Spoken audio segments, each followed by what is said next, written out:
Hello, and welcome to Legal Management Talk, the official podcast of the Association of Legal Administrators. I'm your host, Justin Eskenazi.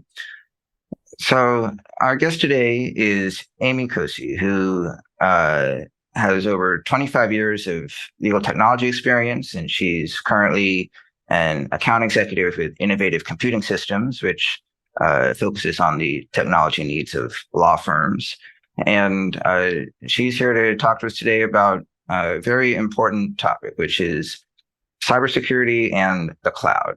Um, so, first of all, Amy, thanks for joining us. Glad you could be here. Sure. Thank you for inviting me.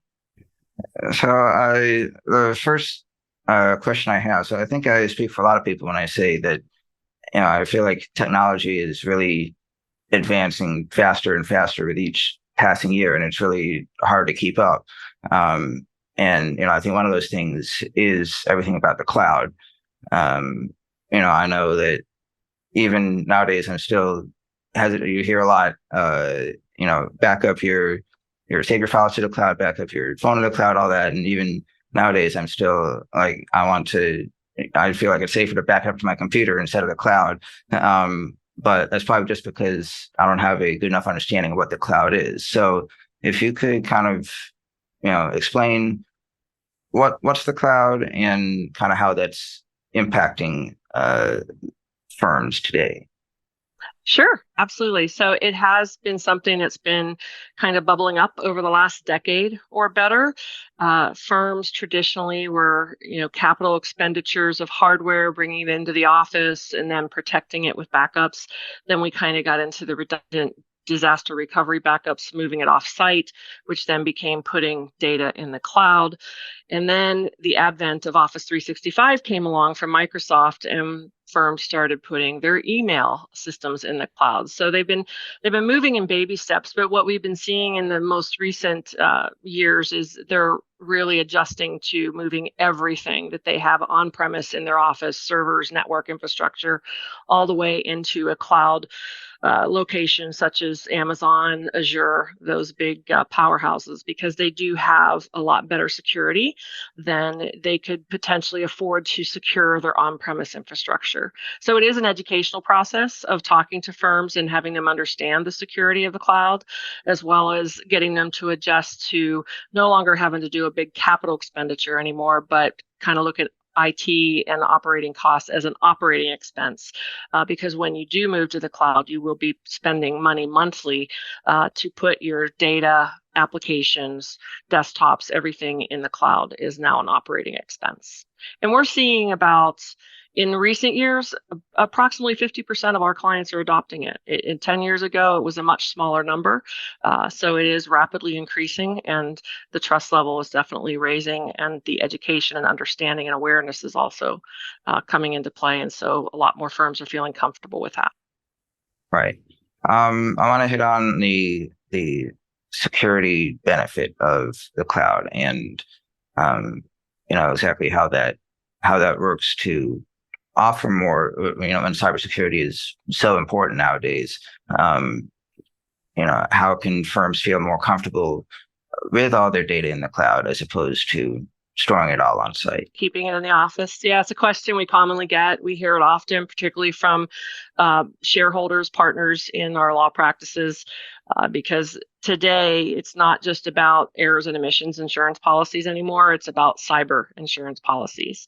And education and awareness surrounding cyber has become really key, because we all hear in the headlines how major companies are getting hacked. Our data that we have personally is getting hacked.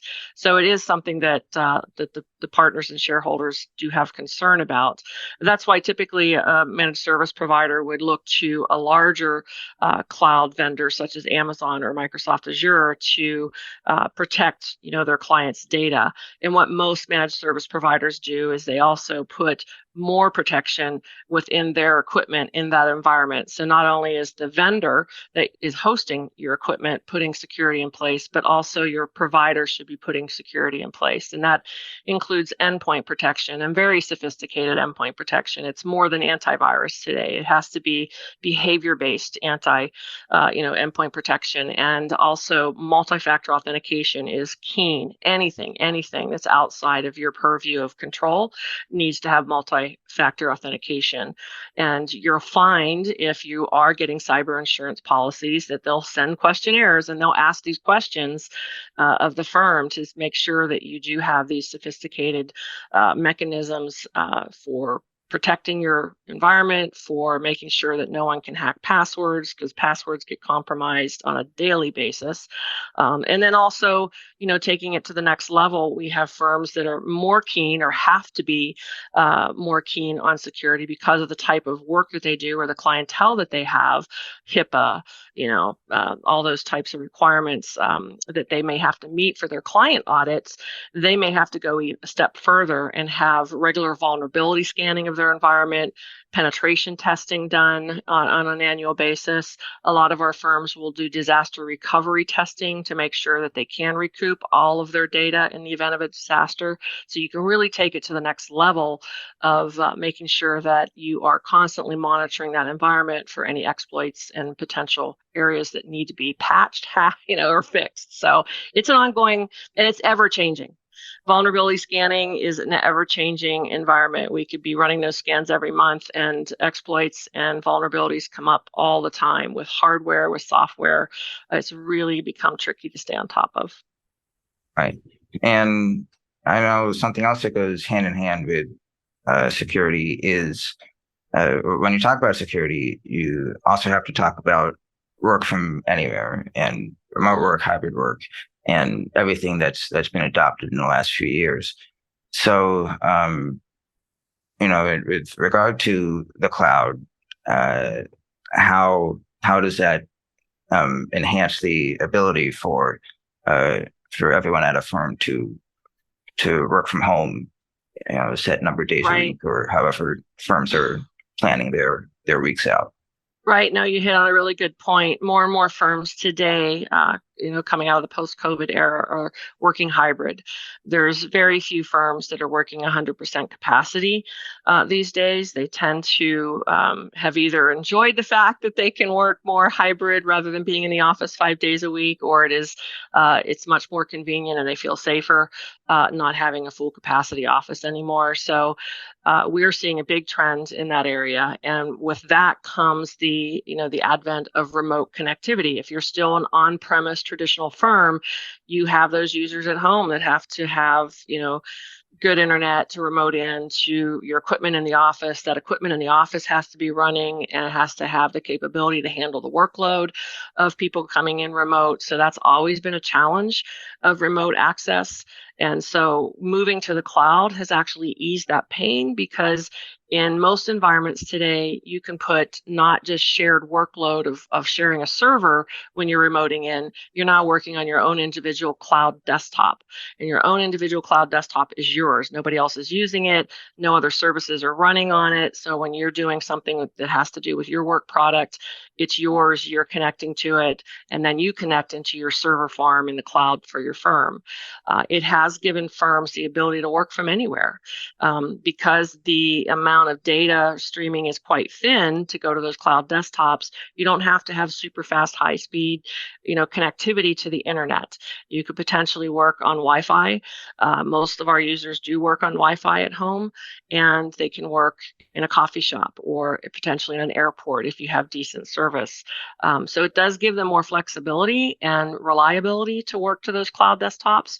Whereas the old remote connectivity back into the office was always, dependent upon, is that office server up and running? Is the office potentially compromised or have an outage? We deal with a lot of firms on the West Coast that have rolling power outages during fire season, and oftentimes their buildings will have the power shut down, which means all those servers that they connect to are now shut down and they can't remote in.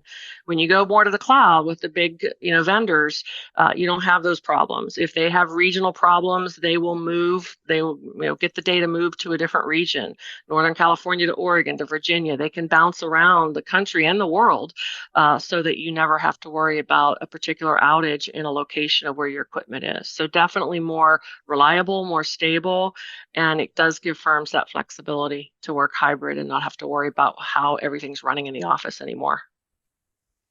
I don't want to, tout all the benefits of the cloud without also acknowledging some of the risks because, as with any technology, there's always vulnerabilities and risks associated with it. And, I know you touched on it a little bit, but could you explain some more of kind of what the risks are of being in the cloud and, how firms can best Sure. prevent those, combat those.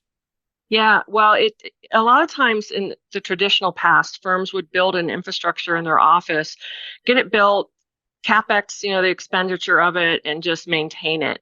And they would forget about it. And they had storage, large storage devices, and they would just forget about it. You really can't do that with the cloud. It's not a one and done type of deal. When you move things to the cloud, because of the capabilities of all the external forces being able to access it, which they can do on prem as well, you have to continually be looking towards maintenance. You have to do all of your patching correctly. All of your security needs to be maintained for your endpoint protection. The obviously the multi-factor, no sharing of passwords, changing passwords in a regular cadence, those types of things. And also, we're finding that security training is really becoming a critical part of law firms' operations. You just can't say, okay, we change our passwords once or twice a year. We've got endpoint protection. We've got multi-factor. We're good. You've got to be making your employees aware of how exploits and vulnerabilities can come into them as the end user. They can actually be the vulnerability. Phishing attempts is the largest number. It's the largest way in which a lot of the bad actors get into your firm. And that's because the end user became clickbait. And so if they don't have security awareness training on a regular cadence and understand that they could be the vulnerability, we can build an entire, protection on the hardware and the operating system. But if the end user does something that can compromise the environment, that's a critical piece. So we're finding now that that's becoming more of something we need to educate and make firms aware of. A lot of the large firms have already deployed and are aware of it. The struggle is coming down market into the smaller firms. There's a lot of companies out there that offer, this type of training on an ongoing basis. It's basically you do it at your desk. It doesn't require any formal classroom or anything like that. It's all online. It's very easy to do, and you can test your users on a regular basis. You can conduct phish testing, see if anybody is clicking on those links, and if they are, make sure that they go through training and that they're talked to by somebody in the company. So you have to have those policies in place to protect your environment. Your managed service provider can only go so far with the protection, but the end user does become the vulnerability. So when I talk to clients, it definitely is a conversation of this is ongoing. It's not a one and done type of deal. You don't just train your users once because these exploits change all the time. This year is phishing, next year it could be something else. So we have to stay on top of it. Um, and you mentioned this a second ago the difference in firm sizes, and that leads me to the next thing I want to talk about, which is how do you as a mid-size or smaller firm with not as much of the resources as larger firms have, how do you make this transition to the cloud, or keeping up with the Sure. security needs? What are kind of the advantages and disadvantages for small firms versus large? Sure. So for smaller firms, I think the biggest pain point that they would experience is taking the investment to move to the cloud, because the migration of your environment to the cloud is a big first step, and it's usually a big expense. But after that, it's you don't have to worry about those capital expenditure cycles every 5 to 7 years. It used to be we could change our equipment out in a 7 year cycle. It's now less than five. So most firms are finding that they're doing that cycle way more frequently. Once you invest in that migration to the cloud, there is no cycle of equipment costs anymore. So that puts all firms, large and small, on an equal playing field. And honestly, the smaller firms, their ongoing operating cost in the cloud is going to be less than a larger firm because a larger firm probably has more infrastructure in the cloud to maintain. And so it's going to more equipment that they're taking up. So it's going to cost them a lot more. Data sizing is important as well. Smaller firms tend not to have large data stores.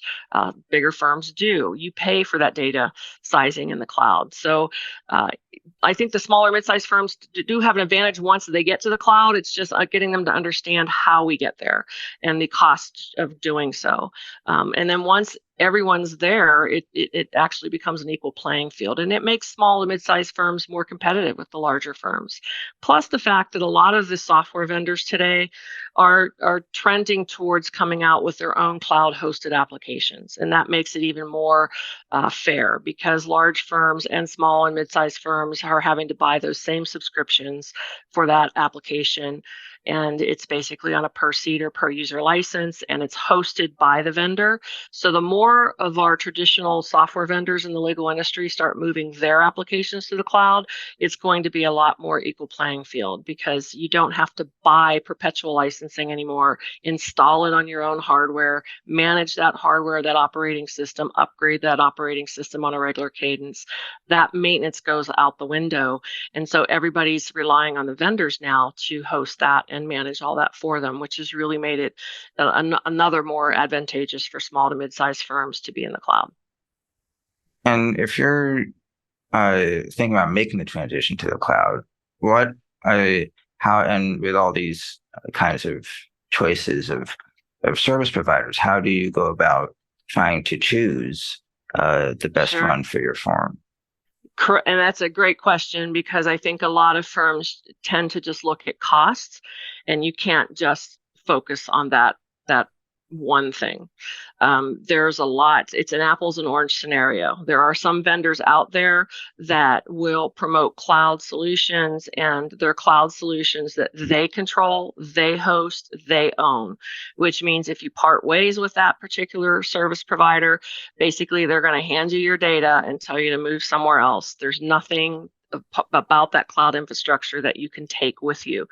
There are other vendors out there that are more open with their environment, meaning that they'll move you to the cloud.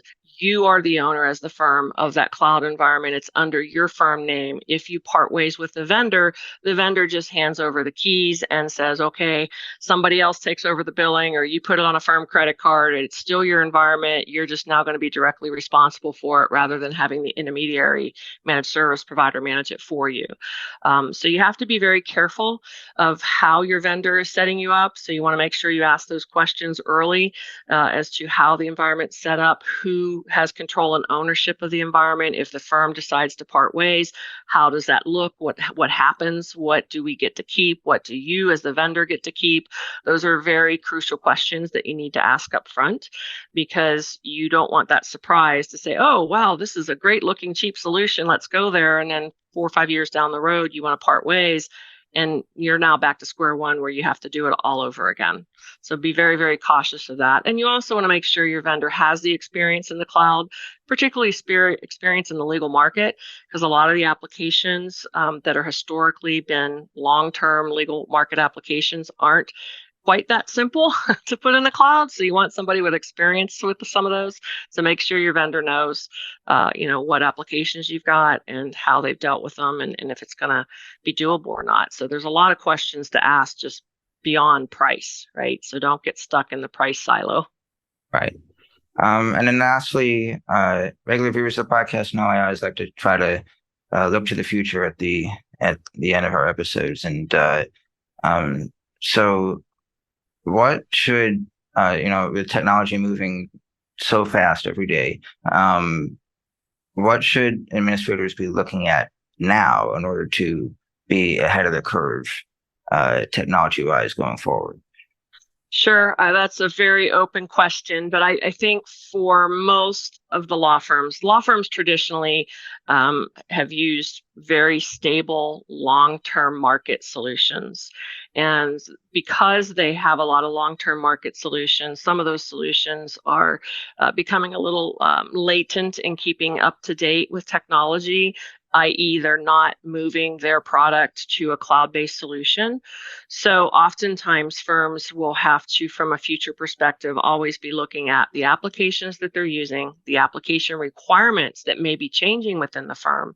I tell administrators all the time, make sure you're having open discussions with your end users as to their needs, because just because you have a set of solutions in the office today that they're working with, it might not be what they really need. They may need something different or something new.